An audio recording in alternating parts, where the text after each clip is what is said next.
Handa ng Philippine Coast Guard para sa nalalapit na undas at holiday season.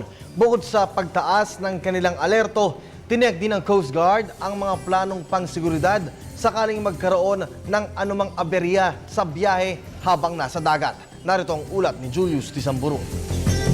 Ipagdiwang ang Burmans na payapa at matiwasay. Ito ang naistiyakin ng pamahalaan lalo na sa paparating na undas, Pasko at Bagong Taon. Ayon kay Communications Secretary Sunny Coloma, inatasan ang mga ahensya ng pamahalaan para pangalagaan ang kaligtasan ng mga paparating na holiday season sa bansa. Sa lahat ng uri ng transportasyon, na panlupa, pandagat at panghimpapawid, ang pangunahing layunin ng pamahalaan ay tiyakin yung kaligtasan o safety ng ating mga mamamayan.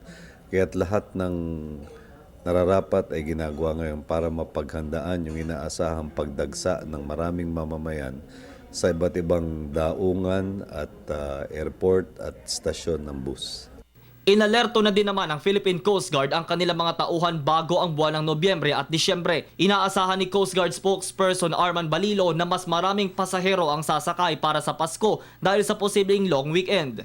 Maaga pa lang nagpalabas na ng direktiba si Admiral Ay Sorena para sa lahat ng aming distrito na i-observe yung security at safety measures na pinaiiral ng Philippine Coast Guard kapag ganitong dumarating yung undas. Bagamat hindi namin i-expect na kasing dami nung mahal na araw yung mga pasahero, hindi rin kami dapat magpakakampante.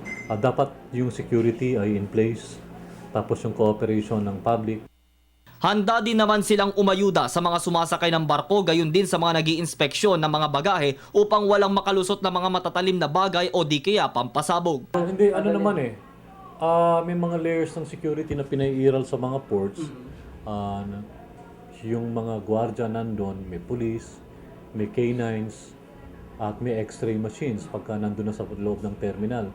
Sa barko naman, meron tayong mga sea marshal na aalalay at yun yung sasama dun sa barko para magbantay dun sa mga kalagayan ng barko. Sakali namang may bagyo o sama ng panahon na mararanasan sa nasabing mga pagdiriwang, mahigpit na ipatutupad ng ahensya ang pagbabawal na paglalayag. Pero sakaling may hindi inaasahang aksidenteng mangyari, sapat ang kanilang water search and rescue equipments. Kung wala naman signal pero malakas ang alon, we are tasking our station commander to make the professional judgment do sa maliliit na bangka. Kung ulan-ulan lang, walang problema yan unless may public storm warning signal. Dapat dun sa aalisan mo, walang bagyo, yung dadaanan mo, walang bagyo, yung pupuntahan mo, walang bagyo. Pero yung pagdadaong may bagyo, paano? Hindi rin pwede. Anong gagawin? Hindi ka dapat umalis. Para sa Telebisyon ng Bayan, ako si Julius Tisamburu.